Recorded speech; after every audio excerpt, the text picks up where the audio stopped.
Guys, and welcome back to my channel. I want to do a review of a curriculum that I fell in love with last year, and I want to talk to you about it because I love it that much. This is First Language Lessons Level 1 for the Well-Trained Mind. The Well-Trained Mind is a classical type of curriculum. They do all sorts of subjects. We have only explored First Language Lessons, which is language arts and grammar, and a reading curriculum that they have. I'm not ready to review that quite yet, so stay tuned once I spend some more time in it. But this is First Language Lessons Level 1, and this does not come spiral bound, but I got it spiral bound at Office Depot, I think. Pretty cheap. This curriculum itself is very inexpensive. I think it was $17 for me, and I got it on a 40% off. Their website does 40% off kind of often. However, this is widely available used on Facebook Marketplace. So, like I said, this is a language arts curriculum. You can start this whenever you want, but it's designed to start about first grade. I didn't find this until the beginning of Caleb's second grade year, and we actually finished the entire curriculum in the first semester because we were able to do multiple lessons a day. We usually did 2 lessons a day, and it's open and go, guys. It's so nice. The thing that I love most about it, and I'm learning this about a lot of the Well-Trained Mind stuff, it says literally instructor, together, instructor, student. It's scripted.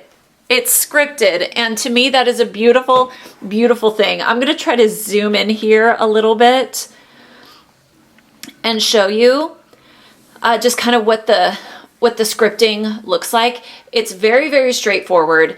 And if you don't know anything about grammar and language arts and writing and stuff like that, it is okay. Believe me, it's okay. I'm a bit of a nerd. I love grammar. I love language arts. I love diagramming sentences. I'm sorry, but I do. In this first one, it starts out with you learn what nouns are, you learn common nouns, proper nouns. So you learn that kind of stuff, but there's also poem memorization. This poem is called The Caterpillar by Christina Rossetti. And I'm currently working through this level with Braden, who is my first grader. We did lesson 33 today, so we do lesson 34 tomorrow. And it starts out very simple. The lessons, as you can see, are quite short. Here's lesson 3. It's just here and here. The further you get into it, they have some enrichment activities at the end. And sometimes it's just copy work. Sometimes there's dictation exercises to teach them how to answer in a complete sentence. And that's really good to help with their oral language abilities. This is something that I love. It's a narration where you read the story to them. This is The Rabbit and the Turtle, basically tortoise and the hare, and then you ask questions. So this helps them with listening skills. And there's a lot of memorization in here of various definitions, and you repeat a lot of stuff. We'll get to that in a second. But for example, it says, instructor, repeat the definition of a noun with me 3 times. And then together you say, a noun is the name of a person, place, thing, or idea. And so they start out with a simple definition like a noun and build on that. This is something that's different. That's one thing I love about this, all the variety. It's not just constant repetition. There's a lot of repetition, a lot of memorization, but it's scattered throughout the curriculum. This right here is a piece of art. And basically all you do is ask them questions about this piece of art, okay? And sometimes you have them, it has you ask questions like, what do you think these girls' names are? So it gets them kind of thinking about maybe creating a story about this painting that they see. So it's looking at art, analyzing that. Here's another narration, read The Lion and the Mouse, and then ask these questions. So this is great. Like if you're, I don't want to say in the car if you're driving, because moms and dads don't do it while you're driving, but we're going on a road trip soon, and I was thinking we're just gonna take this with us as we go through. So here's lesson 17. We're still doing nouns. Here's another painting. Where later on, I can't remember because I'm in level 2. I'm working on through level 2 with Caleb, who's in 3rd grade right now, and we're almost finished. But we're working through different parts of speech. Here's where you learn to write your name and address. You learn about city and state, that kind of thing. We did this a few days ago. It's getting them to use their imagination a little bit. Like, we have talked about names of people, places, and things. Did you know that names of animals are nouns too?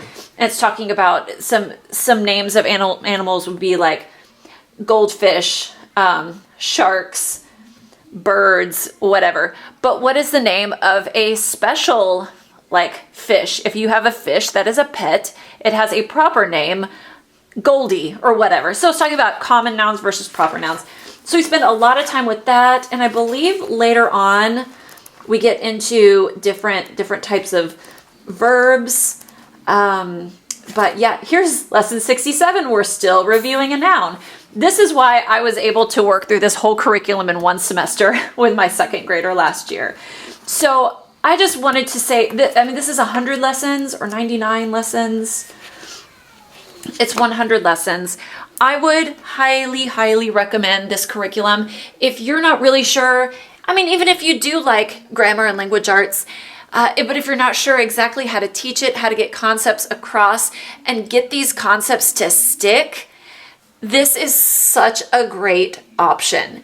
If you have a kid who likes to draw and color as a way of learning things, this may not be the best thing because it's a lot of sitting and listening. Now, my Caleb, who is currently in the 2nd book, I'm going to review this at another time, but this is what the 2nd book looks like. It is also, I believe, 100 lessons, and we're in the 70s right now. This is level 2. I haven't got it bound yet, but in this one, we're learning prepositions now. He's learning all of the prepositions, and I could tell you, I didn't get all of that until I was much older than he was. But the way everything's presented is so clear and so straightforward, and it's fun. My 3rd grader can sit and play. He had this at the table today. He had this Lego thing, okay? This General Grievous, maybe? Is that who that is with all the lightsabers? He can sit and play with this and listen to me and repeat after me and do everything. My 7-year-old, my 1st grader, can't. He has to sit with me. So it really depends on your kid. This is awesome for auditory learners especially. I will link the Well-Trained Mind in the description box below if you want to learn more about it. Also, if you want to try something, you don't want to spend the cash, again, watch for sales, but 2, look for it on Facebook Marketplace because these are not consumable books. You can use them for multiple children. I'm going through this a 2nd time and it's working beautifully. So I hope that you enjoyed this quick review of this curriculum.